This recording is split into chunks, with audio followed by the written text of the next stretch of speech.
उत्पत्ति की पुस्तक उसका 3रा अध्याय उसकी 15वीं आयत। मैं तेरे और इस स्त्री के बीच में और तेरे वंश और इसके वंश के बीच में बैर उत्पन्न करूंगा, वह तेरे सर को कुचल डालेगा और तू उसकी एड़ी को डसेगा। सभी कहेंगे आमीन। जो घुटनों पे आ सकता हो घुटने पे आए। अपनी आंखें बंद करेंगे, अपने सरों को झुकाएंगे और अपना हाथ अपने हृदय पे रखेंगे। कहेंगे पवित्र पिता, आप भले हो, अनुग्रहकारी हो, करुणा करने वाले हो।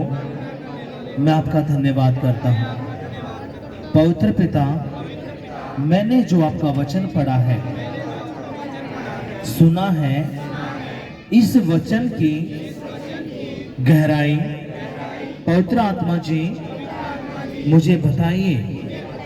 आपका ये वचन मेरी बुद्धि में जाए, मेरे खून में जाए, मेरी आत्मा में जाए, मेरी हड्डियों में जाए, मेरी नसों में जाए, हमारे परिवार में जाए। हमारे कोई भी अंधकार की शक्ति इन वचनों को चुराना ना पाए। यीशु के नाम।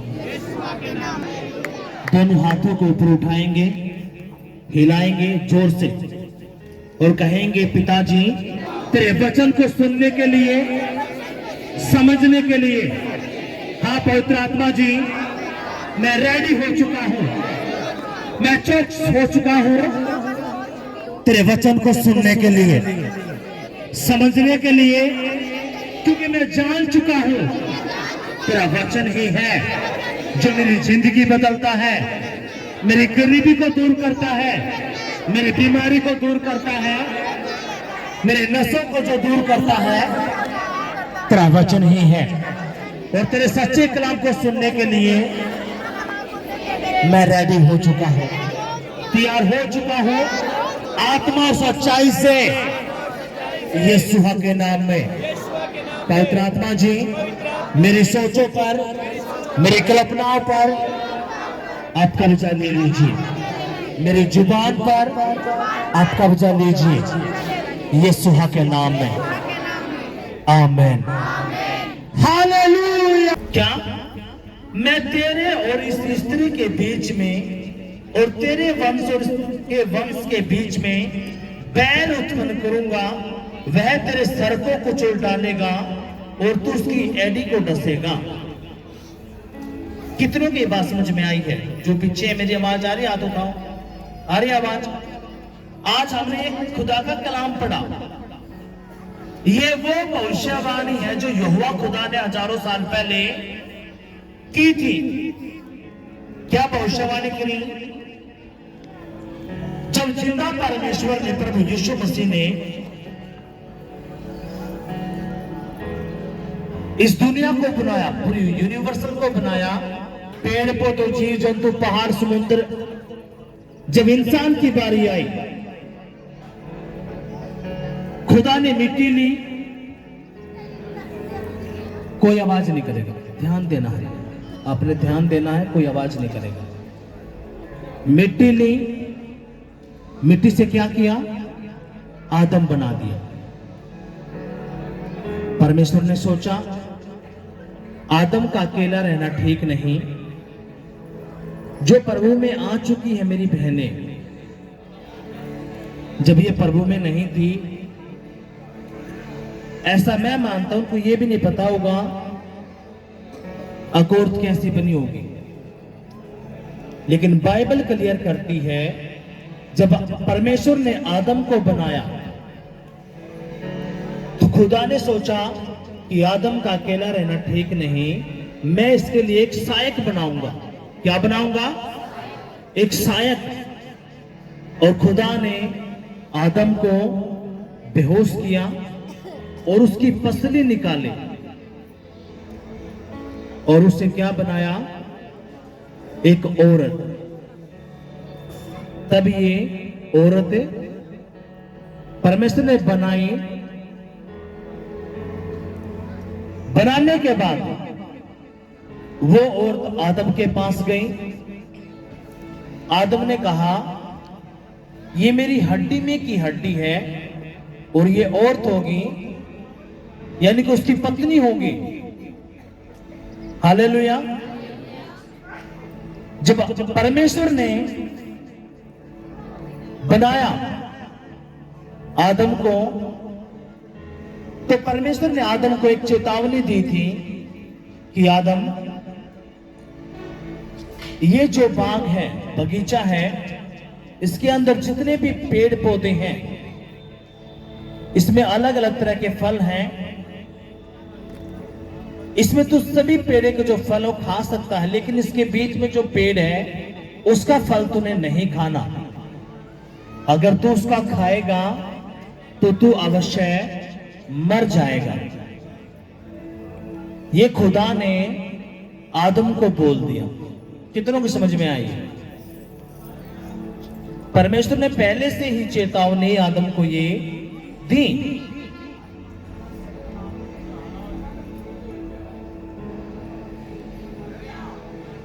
ये चेतावनी देने के बाद आदम ने हवा को भी, मैं जानता हूं, क्योंकि मैं समझता हूं ऐसा कि आदम ने हवा को बताया होगा, क्योंकि बाइबल कहती है जब शैतान हवा के पास आया तो शैतान ने हवा को भरमाने के लिए चाल चली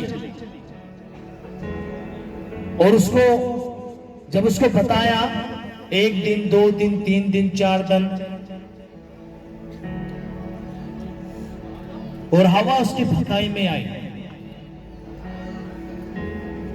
शैतान ने कहा, क्या ये सच है? ये जो फल है तुम नहीं खाना। हवा ने सांप को कहा, इस बगीचे के सारे फल हम खा सकते हैं, लेकिन इसके अंदर एक जो पेड़ है उसका जो फल है हम वो नहीं खा सकते। अगर वो खाएंगे तो हम मर जाएंगे।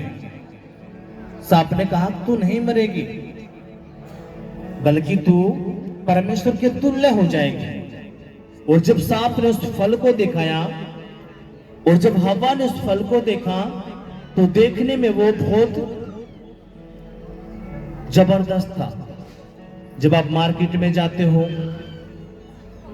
जब आप दुकान में जाते हो, मार्केट में कोई सूट, कोई कुछ भी आपको इतना पसंद आता है कि आप उसके पीछे खींचे चले जाते हो। ऐसे ही जब उसने देखा कि फल देखने में इतना जबरदस्त है तो खाने में कितना जबरदस्त होगा। हालेलुया। और उसने वो फल खाया और वही फल फिर आदम को खिला दिया। कितनों की बात समझ में आई है? और जैसे उन्होंने फल खाया वो आत्मिक रूप से मर गए। पहले वो नंगे थे, उनको नहीं पता था कि हम नंगे हैं, लेकिन जैसे उन्होंने फल खाया उनको पता चला कि हम तो नंगे हैं, और वो एक दूसरे से छिपते हुए भाग रहे थे।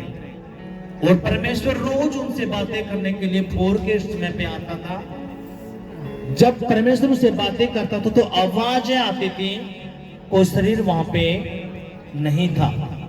जब परमेश्वर ने आदम को आवाज लगाई, कहा आदम, तो आदम और हवा पेड़ के पीछे छिप गए थे।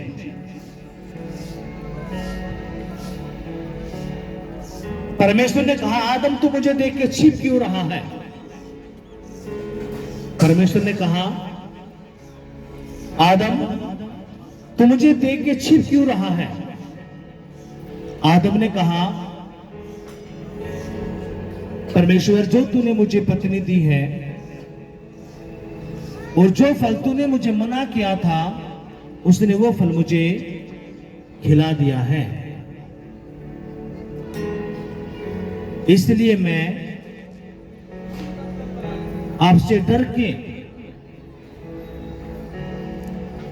मैं छिप रहा हूं। उसने कहा परमेश्वर हम नंगे भी हैं, इसलिए मैं और मेरी पत्नी हम छिप रहे हैं आपको देख के। परमेश्वर ने कहा किसने तुम्हें यह बताया कि तुम नंगे हो? तुमने वो फल खाया है। अब ये बातें होना शुरू हुई। परमेश्वर ने आदम को कहा, आदम तूने जो मेरा वचन तोड़ा है, इसलिए इस धरती को तूने श्रापित किया है।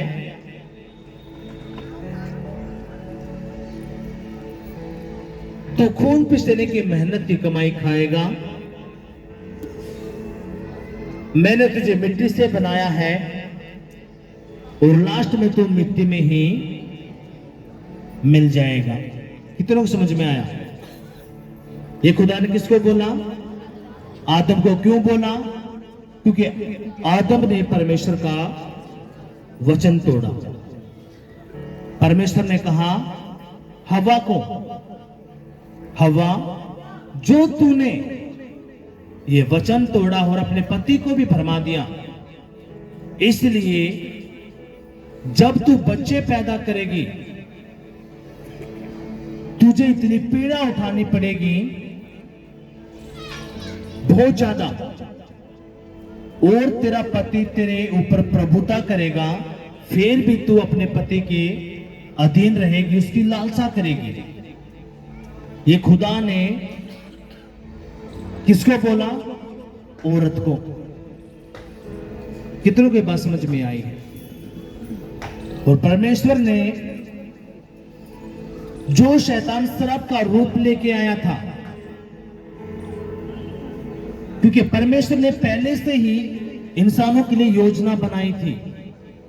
परमेश्वर ने स्वर्गदूत बनाए, एक स्वर्गदूत जिब्राइल, मिकाएल और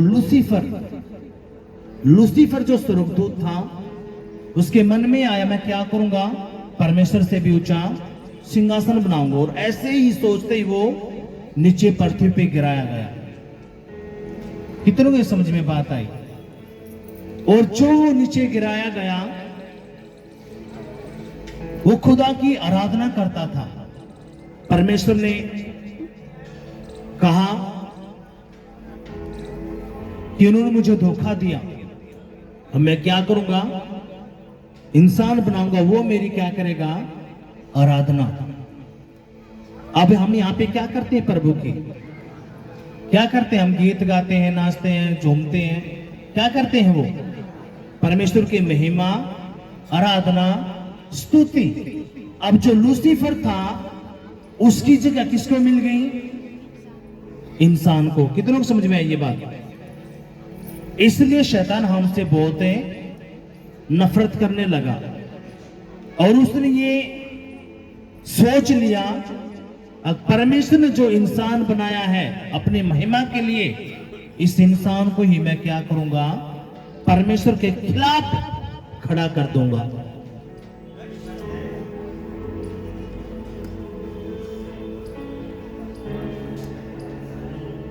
और इसलिए उसने हवा को भरमाया। इस धरती के ऊपर जितने भी इंसान हैं, हमारे जो आदि माता पिता वो कौन है? हवा और आदम। उसी के द्वारा पूरी दुनिया में हम इंसान आए। हालेलुया, यीशु मसीह की जय। कितनों को यहां तक बात समझ में आई है? और वही शैतान लूसीफर रूप लेके किसका? सांप का। वो आया और उसने किसको बहकाया? हवा को। और उसे वो फल खिलाया।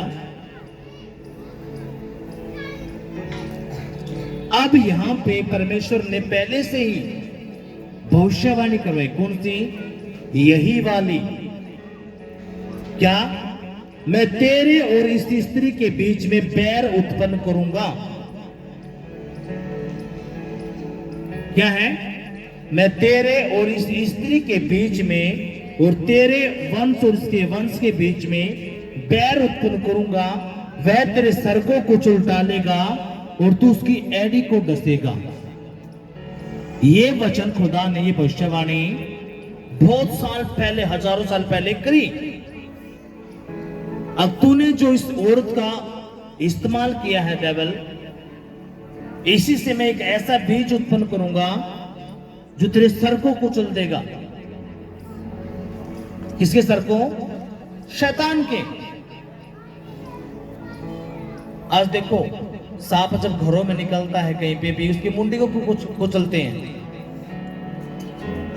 उसको क्या करेंगे? पहले उसकी मुंडी को कुचल देंगे। अब ये जो बात है, ये भविष्यवाणी करी खुदा ने। कब? हजारों साल पहला। परमेश्वर ने बहुत सारे पैगंबर, प्रॉफिट, नबी भेजे, सारे के सारे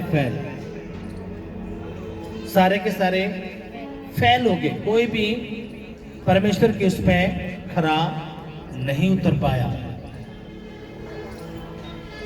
कहां नहीं उतर पाया? परमेश्वर की उसमें खरा नहीं उतर पाया।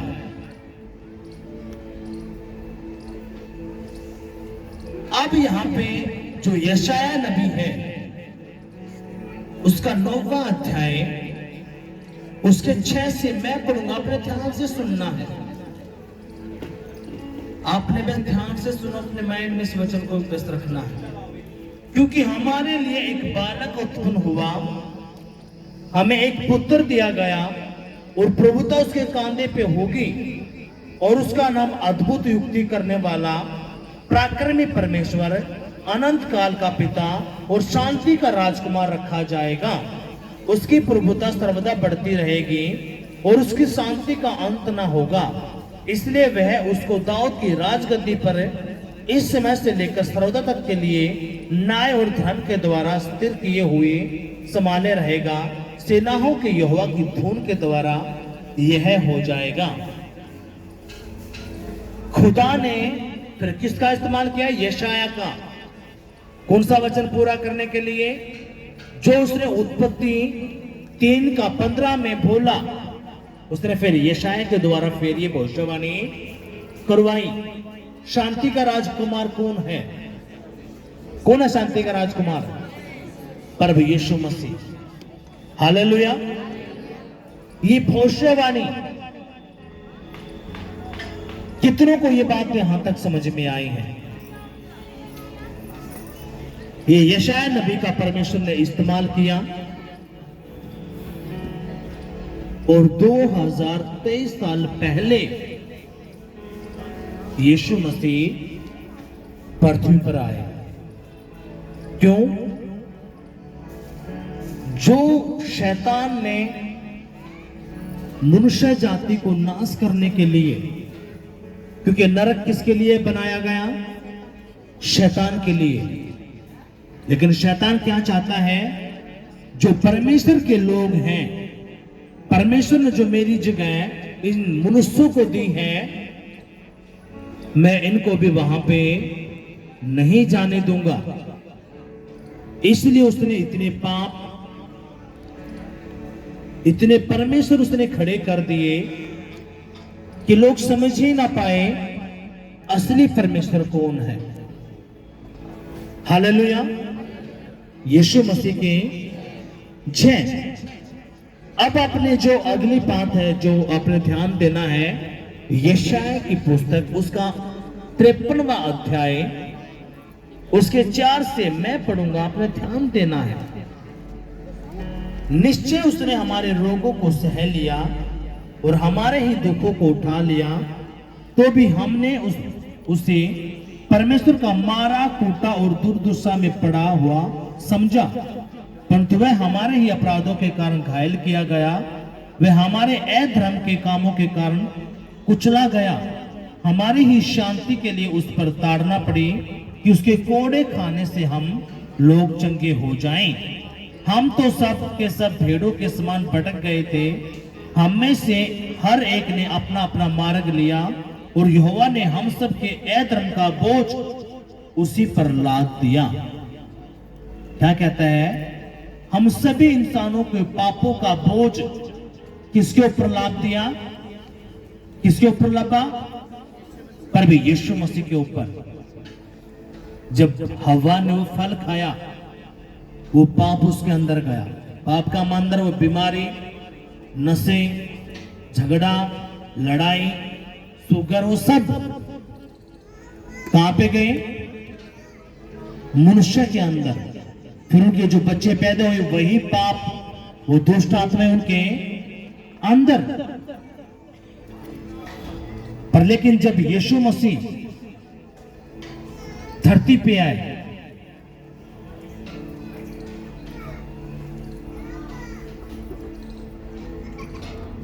यहां तक इनको बातें समझ में आई।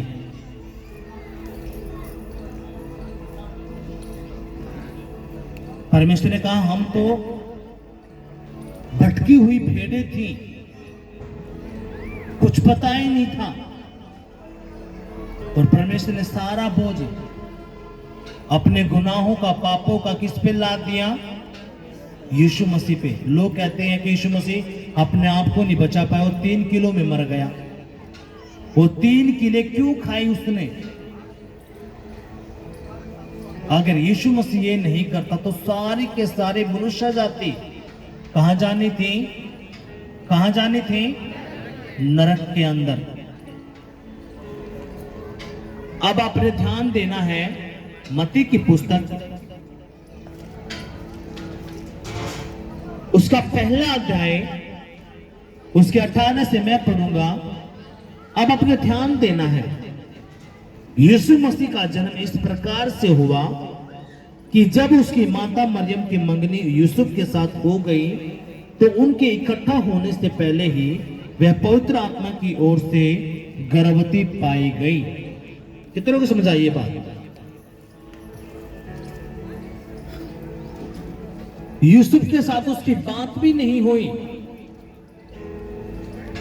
लेकिन मरियम गर्भवती थी। आप में से, मेरी बात ध्यान से सुनो, आप में से कोई परिवार अपने लड़के के लिए लड़की देखने जाए और आपको पता चले अगर वो लड़की तो प्रेग्नेंट है, आप शादी करवा दोगे अपने लड़के की? बोलो, आवाज नहीं आई। करवा दोगे? आप शादी अपने लड़के के लिए लड़की देखने गए और जैसे आपने देखा वह लड़की तो सुंदर है, पढ़े लिखे, सारे काम है, और आपने पता चला इसके पेट में बच्चा है, करवा दोगे शादी? बोलो, आवाज नहीं आ रही, जोर से। आप नहीं करवा सकते। उस टाइम पे सोचो मरियम की क्या हालत होगी। उस टाइम पे और यहूदी जो जाति है, यहोवा की कौम, अगर उसमें ये बात पता चले तो जिंदा मार देते थे। पर क्या है, पहले ही वह पवित्र आत्मा की ओर से गर्भवती पाई गई। कौन? मरियम।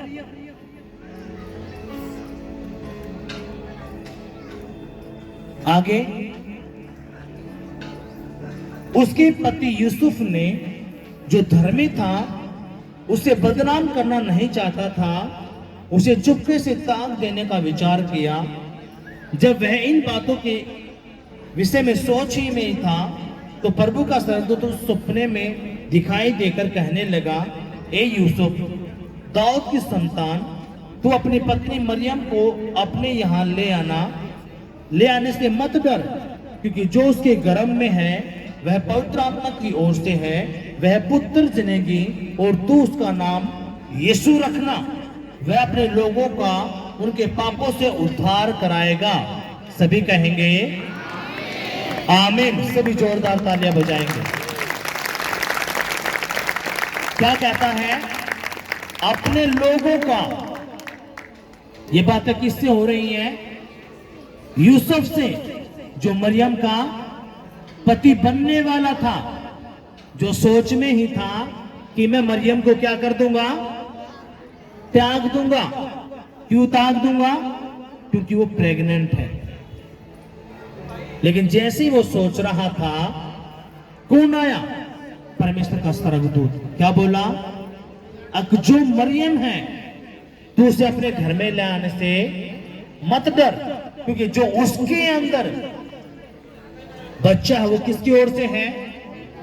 पवित्र आत्मा की ओर से। अब आप ये देखो पवित्र आत्मा क्या कर सकता है। जब कुंवारी लड़की को प्रेग्नेंट कर सकता है, किस लिए? ये क्यों हुआ? क्योंकि परमेश्वर ने भविष्यवाणी करवानी थी। कौन सी? तूने जो इस स्त्री का इस्तेमाल करके तूने जो ये फल खिलवाया है मनुष्य जाति को नष्ट करने के लिए, डेविल, मैं क्या करूंगा? इसी स्त्री का बीज, इसी स्त्री का इस्तेमाल करके एक बीज ऐसा पैदा करूंगा जो तेरे सर को कुचल डालेगा और तू उसकी एडी को डसेगा। अब खुदा ने काम करने के लिए कौन चाहिए था? एक कुंवारी लड़की जो पवित्रता में। और यहोवा ने पहले ही यहूदी कौम को ऐसा अलग कर दिया था वचनों में। अब तुमने ये करना है, ये नहीं करना, ये खाना है, ये नहीं खाना, और तुमने ऐसे ऐसे करके मूसा की व्यवस्था दी। क्यों? ताकि जब यीशु मसीह आए उस टाइम तक ये जाति पवित्रता में चले।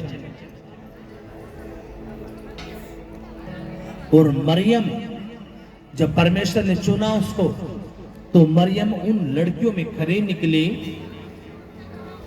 जो यहोवा का भय मानती थी। यहूदी लोग जो इजरायली हैं, अपने छोटे छोटे बच्चों को पहले से ही सिखाना शुरू कर देते हैं कि तेरा बाप यहोवा है, उसके अलावा कोई भी तेरा बाप है। बाप का मतलब है परमेश्वर। तेरा परमेश्वर कौन है? यहोवा। उसके अलावा कोई भी परमेश्वर है नहीं है। इसका ये वचन ये कहता है तूने ऐसे चलना है। कितनों के बात समझ में आई है? कितनों के भाई ये समझ में? अगर आए हैं तो जोरदार तालियां बजाएंगे, जोरदार जोरदार। हालेलुया। और यूसुफ ने सोचा ये तो प्रेग्नेंट है, मैं इसको अपने घर में नहीं लेके आऊंगा। लेकिन पवित्र आत्मा क्या कहता है कि तू मत डर, क्योंकि इसके अंदर जो बच्चा है वो किसी इंसान का नहीं।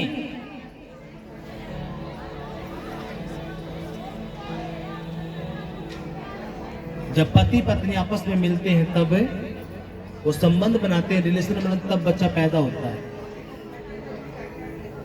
लेकिन यीशु कैसे पैदा हुआ? पवित्र आत्मा की सामर्थ्य से। कोई भी इंसान का उसमें कोई इंटरफेयर नहीं।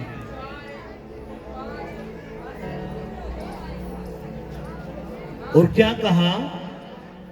वो पुत्र जनेगी और तू उसका नाम क्या रखेगा? यीशु। हम दोबारा पढ़ेंगे।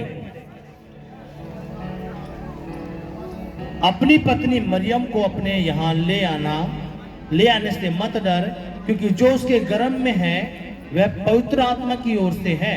वह पुत्र जनेगी और तू उसका नाम यीशु रखना, क्योंकि वह अपने लोगों का उनके पापों से उद्धार करेगा। किससे उद्धार करेगा? उनके पापों से। बाइबल क्या कहती है? हर इंसान ने पाप किया। क्यों पाप किसने किया? हवा ने। हम उसकी क्या है? औलादे। वो हमारे माता पिता, उन्हीं से हम पैदा हुए। वो पाप हमारे अंदर आज भी था। लेकिन जब जैसे यीशु को ग्रहण किया तो परमेश्वर ने सब कुछ बदल दिया। क्या कहता है? वो उद्धार करवाएगा। किसका? पापों से। उद्धार क्या? वो अपने वो ध्यान देना है। जब आप यीशु में नहीं होते, आप जिंदा होके भी मरे हुए होते हो, क्योंकि आपको पता ही नहीं क्या ठीक है क्या गलत है। आप ऐसे ही चलते रहते हो, झूठ, गाली, तूफान, नशा, सब कुछ। लेकिन जैसे आप प्रभु के पास आते हो, अपने गुनाहों की माफी मांगते हो,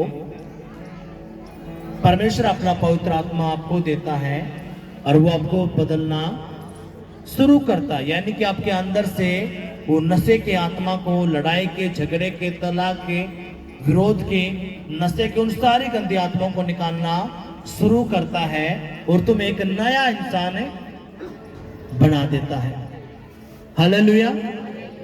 क्यों बनाता है? हमने वचन पढ़ा कि उसने हमारे ही पापों को, रोगों को अपने ऊपर सह लिया कि उसके कोड़े खाने से हम क्या हो जाएं? चंगे। और बाइबल क्या कहते हैं? यीशु मसीह मारा गया, गाड़ा गया और तीसरे दिन मुर्दों में से जिंदा हो गया। यानी कि जो नासवान शरीर था, जो पैदा हुआ किससे? मरियम से। हमारा जो शरीर कौन सा है? नासवान, ये मिट जाना है। लेकिन यीशु मसीह जब जिंदा हुआ मुर्दों में से, उसने साबित किया ये जो शरीर हमें मिलेगा स्वर्ग में, वो कभी नासवान नहीं होगा। ये शरीर कौन सा? अपना 60 साल 70 साल जलाए होंगे, वो दफनाते हैं। इसके बाद जो यीशु पे विश्वास करा है और पिता, पुत्र, पवित्र आत्मा के नाम में बपतिस्मा ले रहा है, यीशु मसीह मारा गया, गाड़ा गया और तीसरे दिन मुर्दे में से जिंदा हुआ। यीशु को जो शरीर मिला, वही शरीर हमें मिलने वाला है। आमीन। और वो शरीर कैसा है? वो नासवान नहीं होगा, वो अनंत काल के जीवन तक हमारे साथ रहेगा। अब ये सारी जो बातें हैं, शैतान ने हमारे उससे उज्जवल कर रखी है। कितनों को बात समझ में आया है? क्या करवाएगा? उद्धार। भाई डेविड मिश्र ने बात की, अगर नशा करना है तो किसका करें? किसका नशा करोगे? प्रभु यीशु के नाम का, जो आपकी जिंदगियों को बदल दे और अनंत काल का जीवन दे दे। यीशु मसीह की जय। अब आपने आगे इस बात को ध्यान देना है, आगे प्रभु का वचन क्या कहता है। यह सब इसलिए हुआ कि जो वचन प्रभु ने भविष्यद्वक्ता के द्वारा कहा था वह पूरा हो। देखो, एक कुंवारी गर्भवती होगी और एक पुत्र जनेगी और उसका नाम इमैनुएल रखा जाएगा। उसका नाम इमैनुएल रखा जाएगा, जिसका अर्थ है परमेश्वर हमारे साथ है। सभी कहेंगे आमीन। वो जो भविष्यवाणी यशाया में करवाई, कौन सी? एक स्त्री गर्भवती होगी, वो पुत्र जनेगी। और बाइबल क्या कहती है? उत्पत्ति 3:15 में, अपने स्त्री से एक बीज पैदा करूंगा और तेरे वंश के साथ वो क्या करेगा? बैर। और यीशु वही स्त्री का बीज है। खुदा ने मरियम का इस्तेमाल किया 2023 साल पहले, आज के दिन। हालेलुया। कितने को समझ में आया?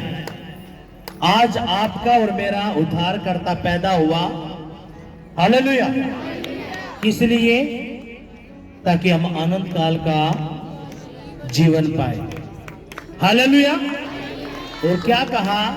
तू उसका नाम क्या रखना? यीशु, जो तेरे पापों का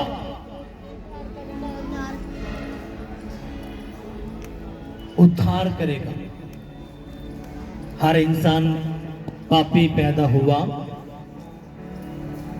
पापों की समाप्ति किस में है? सिर्फ यीशु में, और किसी में भी समाप्त करने की ना तो ताकत है ना होगी। इसलिए सच्चा परमेश्वर सब कुछ फ्री में करता है। क्यों? ताकि मेरा बेटा मेरी बेटी बचाए जाए और वो अनंत काल के जीवन में मेरे साथ हो। क्यों हो? शुरू में मैंने बताया यहोवा परमेश्वर बात करने आता था। कहां पे? उस बगीचे में। यहोवा खुदा आदम से बात करने आता था डेली भोर के समय, लेकिन शैतान ने पाप करवाया और पिता से हम अलग हो गए। परमेश्वर ने योजना बनाई, यीशु के भेजा। जो रिश्ता हमारा पिता के साथ टूट गया था वो दोबारा जोड़ने के लिए। और कहां जाने के लिए? जिस बगीचे में से हमारे जो आदि माता पिता थे आदम और हवा को निकाल दिया गया था, उसी बगीचे में दोबारा ले जाने के लिए। कितनों को समझ में आया? वो जो बगीचा खुदा ने बनाया था आदम और हवा के लिए, उसमें उसको निकाल दिया गया। क्यों? क्योंकि उसने खुदा के वचन को तोड़ा। अब यीशु मसीह उसी बगीचे में ले जाने के लिए हमें आया और ये सारी प्रक्रिया बनाई गई। ये अंत के समय है, जिससे बचा जाता हो बच ले। वो नरक की आग बहुत भयंकर है। एक अनंत काल का जीवन है और एक स्वर्ग का राज्य है। स्वर्ग का राज्य किसके पास है? प्रभु यीशु के पास। जो उस पर विश्वास करता है, पिता पुत्र पवित्र आत्मा के नाम में बपतिस्मा लेता है, उसका उद्धार है उसकी आत्मा का। हालेलुया। यीशु मसीह की 6। और क्या कहा? तो उसका नाम क्या रखना? इमैनुअल। इमैनुअल का मतलब है परमेश्वर हमारे साथ है। अपने घर में सबने ये शब्द लिखना है, या अपने चौखटों पे या दीवारों पे क्या लिखोगे? परमेश्वर हमारे साथ है। और जैसे आप लिखोगे,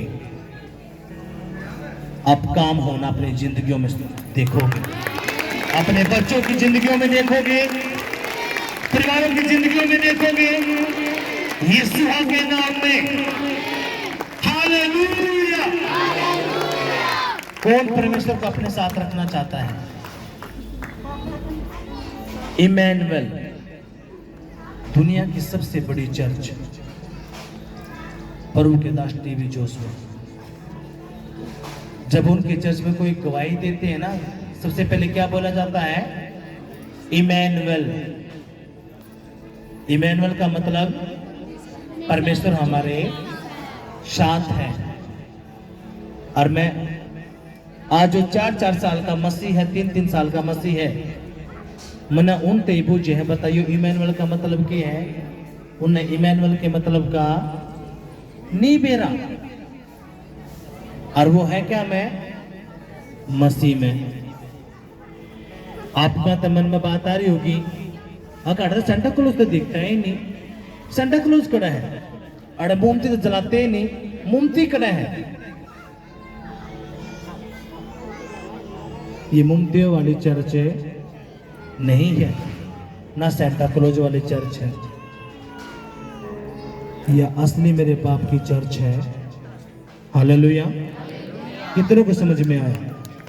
कितनों को पता चला आज असली क्रिसमस का क्या है? क्रिसमस वो हमारा उद्धार करता आज पैदा हुआ। यीशु मसीह की